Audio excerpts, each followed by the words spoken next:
राजधानी लखनऊ की railway police को मिली सफलता। जीआरपी पूजा यादव द्वारा एक प्रेस कॉन्फ्रेंस पहले ही मतलब ये जो आपका 4 बार से पहला जो पुल जो है वो नामक व्यक्ति ने रेलवे हेल्पलाइन वो सुनने में ही होती है, कारीगर है बेसिकली। सूचना देते हुए ये बताया कि तीन सुतिया एक्सप्रेस में यात्रा कर रहा था। यात्रा के दौरान उसका पिट्ठू बैग ट्रेन यात्रा के दौरान उसकी सीट से ही चोरी हो गया, जिसमें लगभग 1400 ग्राम सोना, जिसकी कीमत लगभग 65 लाख है। चोरी की सूचना मिलते ही रेलवे पुलिस एक्टिव हो गई और मामले को गंभीरता से लेते हुए चोरी का खुलासा पुलिस उपाधीक्षक रेलवे संजीव सिन्हा की टीम द्वारा सफल अनावरण किया गया।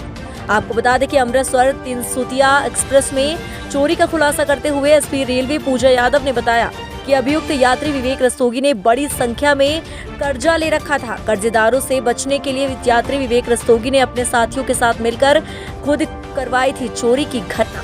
इस घटना में अभियुक्त विवेक रस्तोगी समेत 2 लोग शामिल थे, जो कि विवेक रस्तोगी का भांजा आशीष रस्तोगी और उसकी महिला मित्र लक्ष्मी ने मिलकर इस घटना को अंजाम दिया था।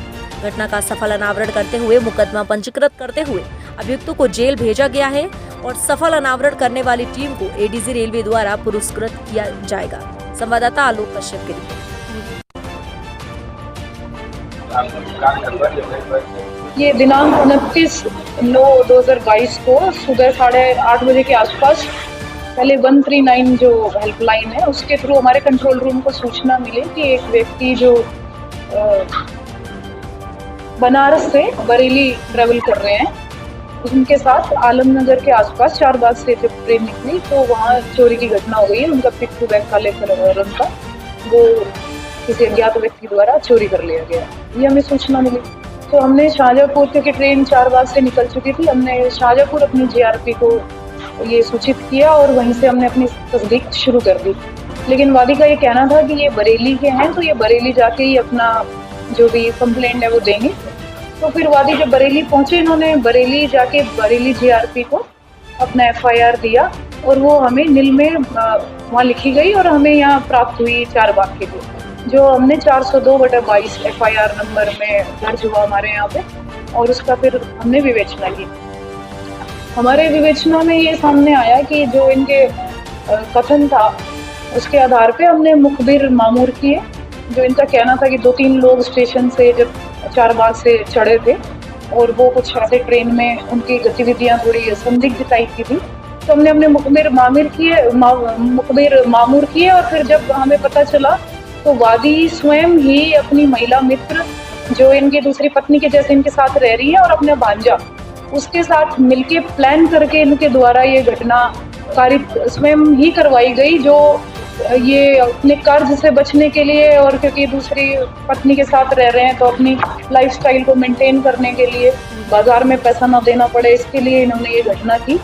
और जो 140 ग्राम हमें जो इनका सामान था, जिसको इन्होंने 1400 ग्राम लिखवाया था, गलत लिखवाया था, उसका भी इन्होंने कहा कि बाजार में ताकि इन्हें पैसा ना देना पड़े और लोग इनको पैसा ना मांगे, तो इसके लिए इन्होंने बड़ा चढ़ा के ये घटना लिखाई गई थी। और इसका तस्दीक जो इन्होंने भाड़े की एक टैक्सी की थी बरेली से अपनी महिला मित्र और सहयोगी भांजे को लाने के लिए लखनऊ स्टेशन पर, उस टैक्सी ड्राइवर ने भी इसकी तस्दीक की है कि वो बरेली से उन दोनों को लाया था और वापस लखनऊ से बरेली लेके गया। यहाँ पे बैठे हैं, आपके जागरण में बड़ा हेडलाइन बना वो भी मैं शेयर करूंगा। और इन्होंने अपने दोनों मोबाइल स्विच ऑफ पहले ही कर दिया ताकि हम पूरे षड्यंत्र को अंजाम दें। जैसा कि मैडम ने बताया, विस्तार से भी आप लोगों को जानना है तो अभी इसी के बाद भी अभी हमारा प्रेस नोट आएगा। और ये बिल्कुल ये किया कि ट्रेन रात में 2 घंटे लेट थी और लेट होने के बाद ये आए। इनका मोडस ऑपरेंडी ये था कि इनकी जो दूसरी पत्नी थी तथाकथित, ये पूरे संपत्ति को एक तरह से उनको देना चाह रहे थे अपनी जो भी अय्याशी करने के लिए, और दूसरी जो है कि इनको ये भी था कि हमें कर्ज जिनको न देना पड़े, दबाव प्लस पुलिस पर दबाव भी हो सकते हैं, हमें कुछ फॉर्जरी में कुछ रिकवरी मिल जाए। फिर बहुत चालाकी से इनकी महिला मित्र आई और वो स्टेशन पे बैठी आई।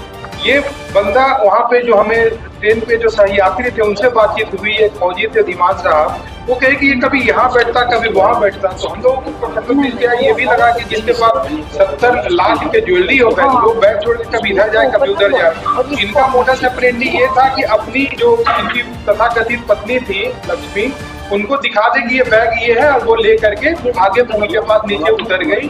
और आलमबाग के पास अपना जो बोलेरो जो इनका रवि कश्यप था, उनकी इसमें संलिप्तता नहीं पाई गई है क्योंकि वो भाड़े पर लाया गया गाड़ी का करीब 7,000 रुपया कर करके इस तरह से किया है।